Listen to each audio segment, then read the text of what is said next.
بسم اللہ الرحمن الرحیم۔ ایک بادشاہ کی 11 بیٹیاں تھیں۔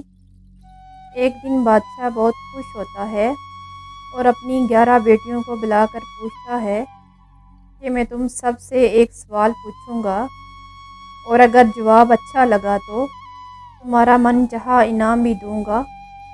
سب ایک قطار میں کھڑی ہو جاؤ اور ایک ایک کر کے بتاؤ کہ تم کس کا دیا کھاتی ہو، کس کا دیا پہنتی ہو۔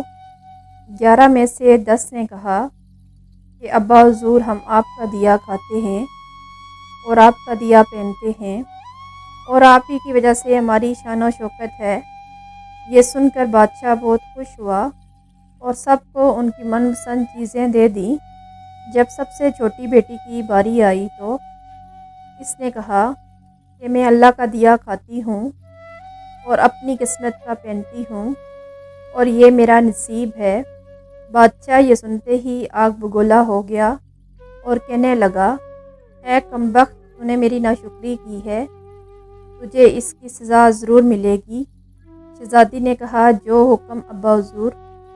بادشاہ نے سپاہیوں کو حکم دیا کہ جاؤ اسے جنگل میں چھوڑ آؤ، میں بھی دیکھوں گا کہ میرے بغیر کیسے اللہ کا دیا کھاتی ہے اور اپنے نصیب کا پہنتی ہے۔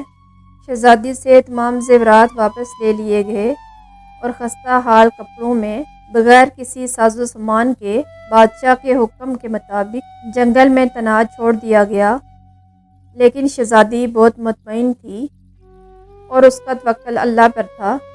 جو اس نے رزق اور عیش و عشرت میرے نصیب میں لکھی ہوگی وہ مجھے ضرور ملے گی۔ سب سپاہی شہزادی کو چھوڑ کر واپس گھر چلے گئے۔ شہزادی جنگل کو دیکھنے لگی، چاروں طرف درخت ہی درخت تھے اور دوپہر سے شام ہونے والی تھی۔ شہزادی نے سوچا کیوں نہ کچھ لکڑیاں جمع کر لوں تاکہ رات کو آگ جلاؤں، پھر کوئی جنگلی جانور پاس نہیں آئے گا اور رات بھی گزر جائے گی۔ شہزادی جنگل میں لکڑیاں ڈھونڈنے چل پڑی۔ اس کی نظر ایک جھونپڑی پر پڑی جہاں باہر ایک بکری باندھی ہوئی تھی اور اندر سے کھانسنے کی آواز آ رہی تھی۔ پہلے تو شہزادی بہت حیران ہوئی کہ اتنی ویران جگہ پر جھونپڑی کیسے ہے۔ جب وہ جھونپڑی کے اندر داخل ہوتی ہے تو کیا دیکھتی ہے کہ ایک بوڑھا ضعیف ایک چرپائی پہ لیٹا ہے اور کھانستے کھانستے پانی پانی پکار رہا ہے۔ شہزادی ادھر ادھر دیکھتی ہے تو کونے میں ایک پانی کا گڑھا پڑا ہوتا ہے۔ وہ گلاس میں پانی بھر کر بوڑھے ضعیف کو پلاتی ہے اور جھونپڑی کی صاف صفائی کرتی ہے۔ اتنے میں بوڑھا ضعیف شہزادی سے پوچھتا ہے کہ بیٹی تم کون ہو اور اس اتنے بڑے جنگل میں تم اکیلی کیا کر رہی ہو؟ تب شہزادی اسے بتاتی ہے کہ وہ یہاں تک کیسے پہنچی۔ بوڑھا ضعیف اسے جھونپڑی میں ہی رہنے کا کہتا ہے اور کہتا ہے، صبح شہر چلا جاؤں گا اور 8 دن کے بعد واپس آؤں گا، تم یہیں رہو اور جھونپڑی میں کھانے پینے کا سامان ہے اور پانی کا چشمہ بھی پاس ہے، تم وہاں سے گڑھا بھر لیا کرنا۔ صبح کو وہ بزرگ آدمی شہر چلا جاتا ہے اور شہزادی یہاں اکیلی جھونپڑی میں صفائی وغیرہ کر کے بکری کا دودھ نکالتی ہے، آدھا اپنے لیے رکھ لیتی ہے اور آدھا باہر ایک کونے میں برتن میں ڈال کر رکھ دیتی ہے تاکہ رات کو کوئی جانور بھوکا یا پیاسا ہوگا تو پی لے گا اور خود اندر آ کر سو جاتی ہے۔ صبح سویرے جب شہزادی اٹھتی ہے تو کیا دیکھتی ہے کہ دودھ کا برتن خالی ہے اور پاس ایک لال پڑا ہے جو دیکھنے میں بہت ہی نایاب اور قیمتی معلوم ہوتا ہے اور پاس ہی سانپ کے نشان بھی نظر آتے ہیں۔ تب شہزادی کو یاد آتا ہے بچپن میں اس نے سنا تھا جب کوئی نایاب سانپ بہت خوش ہوتا ہے تو ایک ایسا لال اگلتا ہے جس کی قیمت ہیرے جواہرات سے بھی مہنگی ہوتی ہے۔ شہزادی بہت حیران ہوتی ہے اور دل میں سوچتی ہے شاید سانپ بھوکا تھا اس لیے وہ دودھ پی کر خوشی میں لال چھوڑ گیا۔ پھر وہ لال اٹھا کر اپنے پاس رکھ لیتی ہے۔ پھر اگلی رات شہزادی برتن میں دودھ رکھ دیتی ہے اور اگلی صبح جب دیکھتی ہے تو پھر ایک لال پڑا ہوتا ہے۔ ایسے ہی کرتے کرتے 7 دن گزر جاتے ہیں اور شہزادی کے پاس 7 لال جمع ہو جاتے ہیں اور اس دن وہ بزرگ بھی واپس آ جاتا ہے۔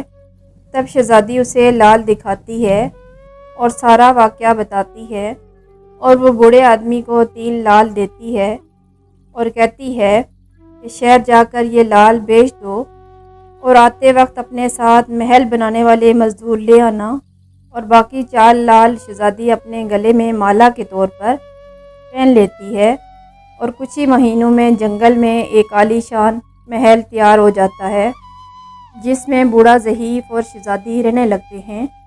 ایسا خوبصورت محل جس میں ہر آسائش، نوکر چاکر، دنیا کی تمام نعمتیں موجود تھیں۔ شہزادی جنگل میں لکڑی کی فیکٹری لگا دیتی ہے جس میں غریب لوگ کام کرتے ہیں اور ان کی روٹی بھی چلتی رہتی ہے۔ دیکھتے ہی دیکھتے جنگل شہر نما بن جاتا ہے اور دور دور تک دھوم مچ جاتی ہے کہ شہزادی بہت رحم دل ہے۔ یہ خبر ایسے ہی بادشاہ تک پہنچتی ہے تو بادشاہ کے دل میں اشتیاق پیدا ہوتا ہے کہ دیکھوں تو صحیح کون سے ملک کی شہزادی ہے جس کی اتنی تعریف ہے۔ بادشاہ سپاہیوں کے ہاتھ پیغام بھیجتا ہے۔ شہزادی سے ملنے پر شہزادی کے سپاہی جب شہزادی کو بتاتے ہیں تو شہزادی یہ حکم دیتی ہے کہ بادشاہ سلامت ایک شرط پر ہم سے مل سکتے ہیں، وہ اپنی تمام بیٹیوں کے ساتھ آئیں۔ سپاہی جا کر بادشاہ کو پیغام دیتے ہیں۔ ایک دن بادشاہ اپنی تمام بیٹیوں کے ساتھ شہزادی کے محل جاتا ہے۔ شہزادی ان سب سے ملتی ہے، چہرے پر نقاب کر کے ان کے پاس جاتی ہے اور 7 رنگ کے کھانے پیش کرتی ہے، اور ہر کھانے کے ساتھ اسی رنگ کا جوڑا اور زیورات پہنتی ہے۔ محل کی شان و شوکت، خوبصورتی اور شہزادی کا انداز بادشاہ اور باقی تمام شہزادیوں کو بہت حیران اور متاثر کرتا ہے۔